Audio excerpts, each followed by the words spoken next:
അത് നമുക്ക് ഒരു കണ്ടീഷൻ വെച്ചുകൊണ്ട് ആരെയും ഇപ്പോൾ EMS ഉണ്ടായിരുന്നുവെങ്കിൽ, AKG ഉണ്ടായിരുന്നെങ്കിൽ, അഴീക്കോടൻ രാഘവൻ ഉണ്ടായിരുന്നുവെങ്കിൽ, CH കണാരൻ ഉണ്ടായിരുന്നുവെങ്കിൽ ഇതൊന്നും സംഭവിക്കില്ല എന്നൊക്കെ നമുക്ക് പറയാം. സംഭവിച്ചല്ലോ. മറ്റേത് നമ്മുടെ ഭാവനയിലുള്ളതാണ്. ഇപ്പം അത് എനിക്ക് പ്രവചിക്കാൻ കഴിയില്ല. താങ്കൾക്ക് പ്രവചിക്കാം, എനിക്ക് പ്രവചിക്കാൻ കഴിയില്ല. ഓരോരുത്തർ ഓരോരോ ശൈലിയിലാണ് സ്വീകരിക്കുക. ശരി, ഓക്കെ.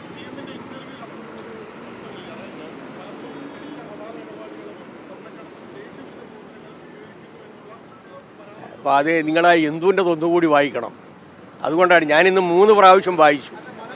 കേൾക്കട്ടെ 3 പ്രാവശ്യം വായിച്ചു ഞാനിന്ന്. സംഘപരിവാറിന് അനുകൂലമായ മൃദു സമീപനം സ്വീകരിക്കുന്നു എന്നുള്ളതിന് ശക്തമായിട്ടുള്ള മറുപടി അദ്ദേഹം സൂചിപ്പിച്ചു.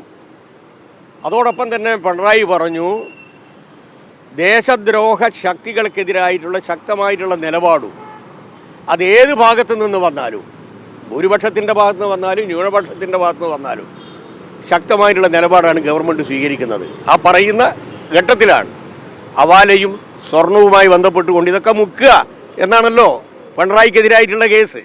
മുക്കുകയല്ല ചെയ്തത്, 160 കിലോ സ്വർണം പിടിക്കുകയാണ് ചെയ്തത്. 120 കോടി രൂപയുടെ ഹവാല പണം പിടിക്കുകയാണ് ചെയ്തത്. അപ്പം നിങ്ങൾ നേരത്തെ പറഞ്ഞ നേരെ ഘടകവിരുദ്ധമായിട്ടാണ് ഈ കാര്യങ്ങൾ നടന്നത്. ഇതെല്ലാം മുക്കിയിരിക്കുന്നു.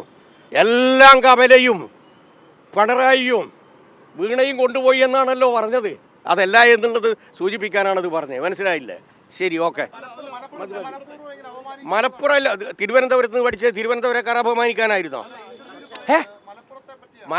മലപ്പുറം കരിപ്പൂർ എന്ന് പറയുന്നത് എടിയ സഖാവേ, എവിടെയാണ്? മലപ്പുറം ജില്ലയിലല്ലേ? അത് മറച്ചു വെക്കാൻ പറ്റുമോ? നിയമസഭയിൽ ഒരു ചോദ്യം വന്നു കഴിഞ്ഞാൽ അതിന് ഉത്തരം പറയണ്ടേ? തിരുവനന്തപുരത്ത് നിന്നാണല്ലോ ആദ്യത്തെ സ്വർണം പിടിച്ചത്. ഏത്? നമ്മളെ സ്വപ്ന സുരേഷ്. അത് തിരുവനന്തപുരക്കാരെ അപമാനിക്കലാണോ? തിരുവനന്തപുരത്ത് കൂടുതലുള്ളതാരാ? ഹിന്ദുക്കളല്ലേ? അല്ലേ? ഹിന്ദുക്കളെ അപമാനിക്കലാണ്. നിങ്ങളുടെ മനസ്സിലുള്ളത് മനസ്സിലട വെച്ചാൽ മതി. വേറെ ആളോട് ചോദിക്കും കേട്ടോ. ഇതെങ്ങനെയാണ് വക്രീകരിക്കുന്നത്? മലപ്പുറം ജില്ലക്കെതിരാണ്. ആരാ പറയുന്നത്? ഈ മലപ്പുറം ജില്ല യാഥാർത്ഥ്യമാക്കുന്നതിന് വേണ്ടി അതിനെതിരായ സമരത്തിന് നിരാഹാരം കടന്നതാ കോൺഗ്രസിൻ്റെ നേതാക്കന്മാർ. അത് ആദ്യം പഠിക്കുക. അന്ന് എല്ലാ വെല്ലുവിളികളെയും നേരിട്ട് കൊണ്ട് സഖാവ് EMS നടത്തിയ അതിശക്തമായ രാഷ്ട്രീയ ഇടപെടലാണ് മലപ്പുറം ജില്ല യാഥാർത്ഥ്യമാക്കിയത്. ഒന്ന് പഠിപ്പിക്കാൻ പറ ആദ്യം കേട്ടോ. ശരി,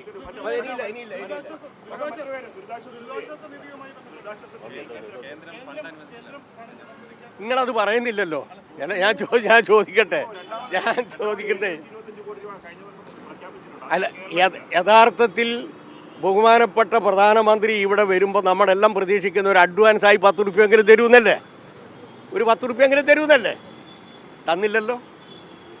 ഇതിന് ശേഷം ദുരിതമുണ്ടായിട്ടുള്ള പല സംസ്ഥാനങ്ങളെയും സഹായിച്ചല്ലോ. ഇനി സഹായിക്കുമായിരിക്കാം. അങ്ങനെ സഹായിക്കാനുള്ള മനസ്സുള്ള ഒരു ഗവൺമെൻറ് ആണ് BJP ഗവൺമെൻറ് എങ്കിൽ ഞങ്ങൾ പരിപൂർണമായും ആ സമീപനത്തെ സ്വാഗതം ചെയ്യും. എതിരായിട്ടുള്ള ഒരു സമീപനമാണ് എടുക്കുന്നതെങ്കിൽ ശക്തമായി പ്രതികരിക്കുകയും ചെയ്യും.